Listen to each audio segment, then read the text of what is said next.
श्री शिवाय नमस्तुभ्यम। दोस्तों, आप सभी लोग जानते हैं कि सोमवार की अष्टमी एक ऐसा दिन जो कि साल में सिर्फ 3 से 4 बार पड़ता है। और दोस्तों, हम बहुत ही भाग्यशाली हैं जो कि फरवरी के इस महीने में दूसरी बार यह सोमवार की अष्टमी आ रही है। दोस्तों, 27 फरवरी 2023 को सोमवार के दिन, जिस दिन होलाष्टक भी प्रारंभ हो रहे हैं, उस दिन सोमवार की अष्टमी है। मतलब सोमवार के दिन पड़ने वाली अष्टमी को हम सोमवार की अष्टमी कहते हैं। और दोस्तों, इससे पहले वाली जो अष्टमी थी वो भी साल की पहली अष्टमी जो कि 13 फरवरी 2023 को थी। ठीक है, तो इसी महीने में दूसरी यहाँ पर अष्टमी भी आ चुकी है जो कि 27 फरवरी 2023 को है। तो दोस्तों, सोमवार की अष्टमी को किए जाने वाले कुछ ऐसे विशेष उपाय, जिन उपायों को अगर आप लोग करते हैं तो निश्चित ही आपके जीवन में जो आपकी मनोकामना होगी वो तो पूर्ण होगी, साथ ही में आपके जीवन में जो भी दिक्कत, समस्याएं, दुख, परेशानी आपके जीवन में चल रही होंगी वो भी दूर होगी। दोस्तों, आप अपनी इच्छा अनुसार कोई भी एक उपाय को जरूर करके देखिएगा, निश्चित ही आपको उसका फल जरूर देखने को मिलेगा। क्योंकि सोमवार की अष्टमी का दिन बहुत ही महत्वपूर्ण और विशेष होता है और ये साल में बहुत ही कम आता है। तो दोस्तों, सबसे पहले हम जिस उपाय की बात करने जा रहे हैं वह उपाय बहुत ही विशेष है और इस उपाय को करने से आपकी कितनी ही बड़ी मनोकामना क्यों ना हो, वह पूर्ण जरूर होती है, वो भी बहुत ही कम समय में। वैसे 3 महीने का समय यहाँ पर हर उपाय को करने के बाद यहाँ पर दिया जाता है, पर दोस्तों, इस उपाय को करने के बाद निश्चित ही आपकी जो मनोकामना है वो बहुत ही कम समय में पूर्ण हो जाएगी। ये कौन सा उपाय है? यह है 31 चावल, 31 बेलपत्र और 31 हरे मूंग के दाने का उपाय, जो कि सिर्फ सोमवार की अष्टमी के दिन किया जाने वाला है। तो इस उपाय में आपको क्या क्या चाहिए वो आप ध्यान से सुनिए, समझिए, उसके बाद ही आप इस उपाय को कीजिएगा। ठीक है, तो इस उपाय को आपको सोमवार की अष्टमी के दिन प्रातःकाल सुबह सुबह करना है, स्वच्छ होकर स्नान करके, है ना। तो करना क्या है, अपने घर पर सोमवार की अष्टमी के दिन 31 चावल के दाने आप अपने घर से गिनकर रख लीजिए। 31 चावल के दानों में से एक भी दाना टूटा हुआ नहीं होना चाहिए। उसके बाद 31 बेलपत्र, ठीक है, उस दिन आपको बेलपत्र आसानी से मिल जाएंगे, तो 31 बेलपत्र आप लेकर आ जाइएगा। उसके बाद 31 हरे मूंग के दाने, हरा मूंग वो वाला जिसकी दाल ना बनी हुई हो, मतलब हरा मूंग पूरा पूरा चाहिए, वो दाल वाला हरा मूंग नहीं चाहिए। ठीक है, तो 31 हरे मूंग के दाने, ये तीनों ही चीज़ें 31 मात्रा में आपको रख लेनी है। ठीक है, और साथ में जो भी आप अपनी पूजन सामग्री सोमवार की अष्टमी के दिन प्रातःकाल सुबह सुबह लेकर जाना चाहते हैं वो भी अपने साथ रखकर शिव जी के मंदिर पहुंच जाइए। ठीक है, देखिए, यह उपाय शिव जी की चौखट से शुरू हो जाएगा, इसलिए आप लोग इस बात का ध्यान रखिएगा। ठीक है, तो 31 चावल के दाने, 31 बेलपत्र और 31 हरे मूंग के दाने आपने अपने साथ रख लिए। साथ रखने के बाद आपको पहुंच जाना है शिव जी के मंदिर में, और शिव जी के मंदिर में पहुंचने के बाद आपको शिव जी की चौखट पर आकर रुक जाना है। ठीक है, शिव जी की चौखट पर आप जैसे ही आ जाते हैं तो उसके बाद आपको सबसे पहले अपने 31 चावल के दाने निकाल लेने हैं। ठीक है, 31 चावल के दाने अपने सीधे हाथ के हथेली में रखना है।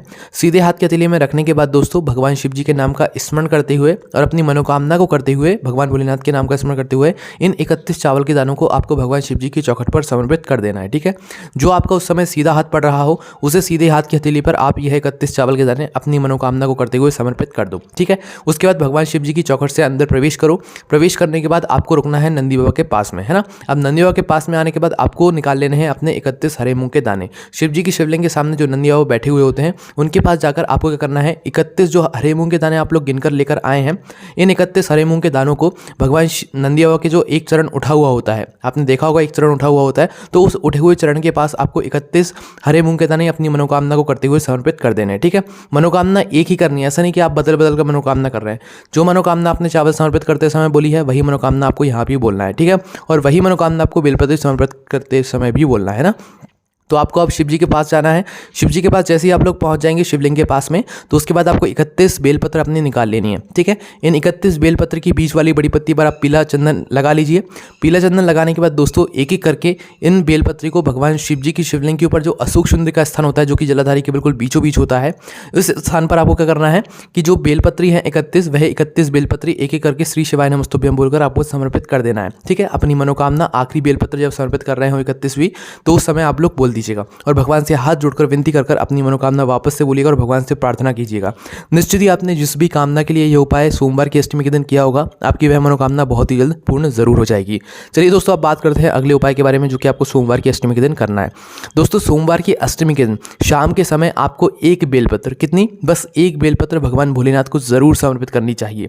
आपके मन में जो भी कामना हो, जो भी आपके मन में ऐसी बात हो जो कि आप भगवान शिव जी से बोलना चाहते हो, या आपका कोई ऐसा फैसला जिसका फैसला आप नहीं ले पा रहे हो, आपको आपको भगवान का आशीर्वाद चाहिए तो उस स्थान पर सोमवार की अष्टमी के दिन शाम के समय आपको एक बेलपत्र लेकर शिव जी के मंदिर जाना चाहिए और शिव जी की शिवलिंग के ऊपर उस बेलपत्री को समर्पित कर देना चाहिए। बेलपत्री की जो डंडी का मुख होगा वो आप अपनी साइड करके जो है बेलपत्री को समर्पित कीजिएगा। निश्चित ही भगवान भोलेनाथ आपकी सभी मनोकामनाओं को पूर्ण करेंगे, साथ ही में वो आपको आशीर्वाद भी जरूर देंगे।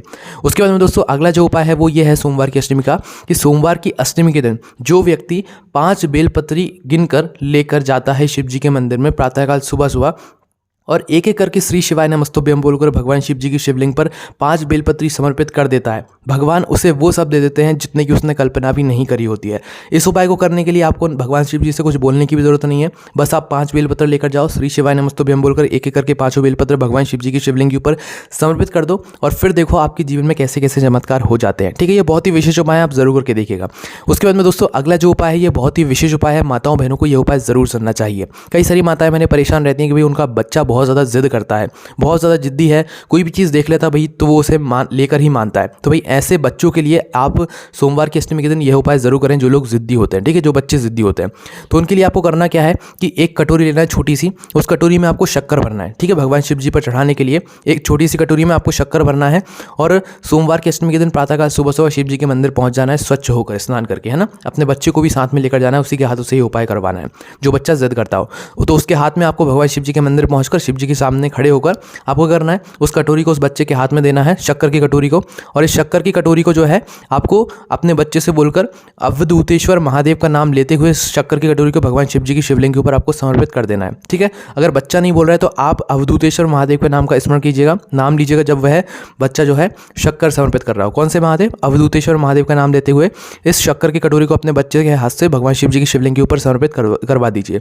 आपके बच्चे की जो भी जिद होगी ना, जो भी वो जिद्दी करता होगा, वो धीरे धीरे करके सब कुछ ठीक हो जाएगा। उसके बाद दोस्तों अगला जो उपाय है वो बच्चों के लिए ही है। कई सारी माताएं मैंने परेशान रहती हैं कि भाई उनका बच्चा बार बार बीमार पड़ जाता है। 8 साल से कम उम्र वाले बच्चों के लिए यह उपाय है, तो इस बात का विशेष रूप से आप ध्यान रखिएगा। ठीक है, जितने भी ऐसे बच्चे हैं जो कि 8 साल से कम उम्र के हैं उनके लिए आप ये उपाय कीजिए। अगर वह बच्चे बार बार बीमार पड़ जाते हैं, आप बहुत ज़्यादा परेशान हैं, उन्हें क्या होता रहता है आपको नहीं पता, तो उस स्थान पर आपको सोमवार की अष्टमी के दिन एक आटे का दिया लेना है। ठीक है, एक आटे का दिया लेकर उसमें 4 बाती आपको रखना है। ठीक है, उसमें डालना है आपको तिल का तेल। क्या डालना है? तिल का तेल डालना है। ठीक है, उस समय भी आपको क्या करना है, अवधूतेश्वर महादेव का नाम लेते हुए इस दीपक को अभी जलाना नहीं है आपको, इस दीपक को बिना जलाए हुए आपको जो है उस बच्चे के ऊपर से 21 बार घुमा लेना है, उतार लेना है। 21 बार घुमाकर इस दीपक को आप किसी भी चौराहे पर जाकर वहां पर जाकर जला दीजिए। ठीक है, किसी भी चौराहे पर जाकर पहले आप लोग जो है उसे एक आटे का दीपक बनाकर उसमें 4 बाती रखकर उसमें तिल का तेल डालकर 21 बार अपने बच्चे के ऊपर से घुमाकर फिर किसी चौराहे पर जाकर जलाकर आ जाइएगा। आपके बच्चे की जो भी बार बार बीमार पड़ने की जो मतलब हो गई होगी, जो भी दिक्कत होगी, वो सब कुछ ठीक हो जाएगी। चलिए दोस्तों, अब हम बात करते हैं दूसरे उपाय के बारे में जो कि बहुत ही ज़्यादा विशेष है।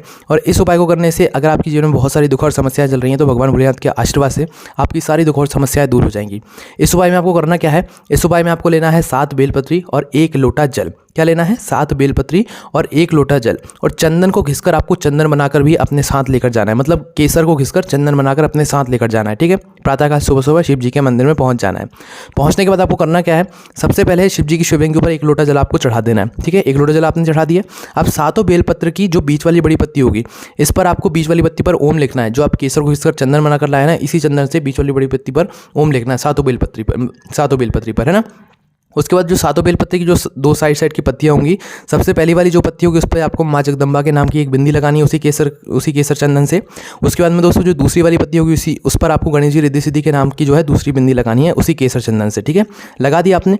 लगाने के बाद दोस्तों इन्हीं 7 बेलपत्र को एक एक करके भगवान शिव जी की शिवलिंग पर जो अशोक सुंदरी का स्थान होता है जलाधारी के बिल्कुल बीचों बीच, उस स्थान पर आपको क्या करना है, मतलब वह बेलपत्री को समर्पित कर देना है। तो 7 बेलपत्र आपने समर्पित कर दिया। अब इन 7 बेलपत्र में से एक बेलपत्र आपको अशोक सुंदरी वाले स्थान से उठा लेना है भगवान भोलेनाथ का आशीर्वाद लेते हुए, और इस बेलपत्र को लेकर अपने घर वापस आ जाना है। ठीक है, यह जो बेलपत्र रहेगी ये भगवान भोलेनाथ का आशीर्वाद इसमें रहेगा। तो आप इस बेलपत्र को रखकर जहाँ भी अपने काम के लिए जाएंगे आप उस काम में ज़रूर सफल होंगे। आप जहाँ पर भी इस बेलपत्र को रखेंगे आपकी वह जगह जो है बहुत अच्छी हो जाएगी, शुद्ध हो जाएगी, और वहाँ पर आपका काम धंधा भी अच्छे से जमने लग जाएगा। अगर आप इस बेलपत्र को किसी दुकानदार में या किसी दुकान में या किसी भी व्यापार बिजनेस वाली जगह पर रखते हैं तो आपका वह चीज़ अच्छे से चलने लग जाएगी। उसके बाद दोस्तों जो अगला उपाय है सोमवार की अष्टमी के दिन का, वो भी बहुत ही विशेष उपाय है। सोमवार सोमवार की अष्टमी के दिन आपको शाम के समय प्रदोष काल में किसी भी बेलपत्री के वृक्ष के नीचे एक गोल बाती का घी का दीपक लगाकर जरूर आना है। इस बात का विशेष रूप से ध्यान रखिएगा दोस्तों। सोमवार की अष्टमी के दिन जो व्यक्ति गोल बाती का घी का दीपक भगवान मतलब भोलेनाथ का जो बेलपत्री का वृक्ष होता है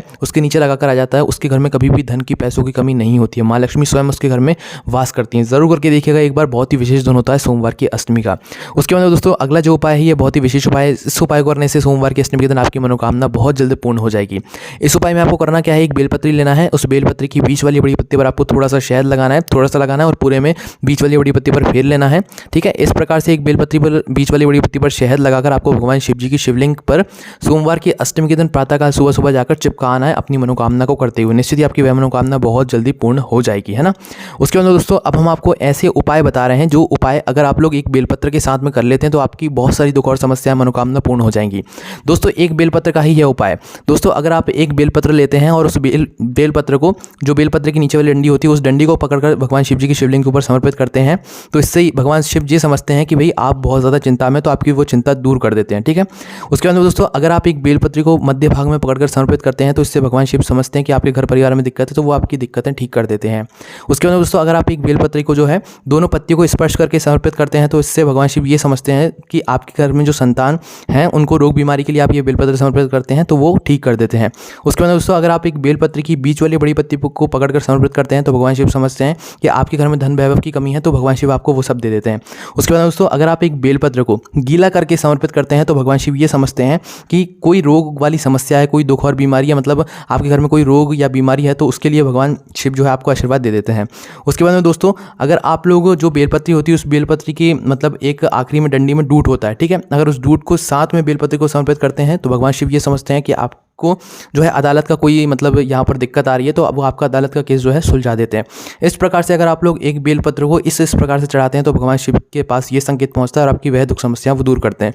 तो सोमवार की अष्टमी के दिन आप अपनी इच्छा अनुसार इन बेलपत्र को इस प्रकार से चढ़ा सकते हैं। निश्चित ही आपकी सारी दुख और समस्याएं दूर होंगी। इन उपायों करने में आपको कोई भी समस्या आती है तो आप हमसे कमेंट करके पूछ सकते हैं। और दोस्तों यही सारी जानकारी आप हमारी वेबसाइट भोलेनाथभक्ति.com पर जाकर भी पढ़ सकते हैं, जहाँ पर आपको लिखित रूप में ये पूरी जानकारी मिल जाएगी। पंडित जी के उपाय भी मिल जाएंगे। आपको कोई भी समस्या आती है तो आप हमसे कमेंट करके पूछ सकते हैं। ओम नमः शिवाय, जय भोले बाबा श्री शिवाय, नमस्तुभ्यम।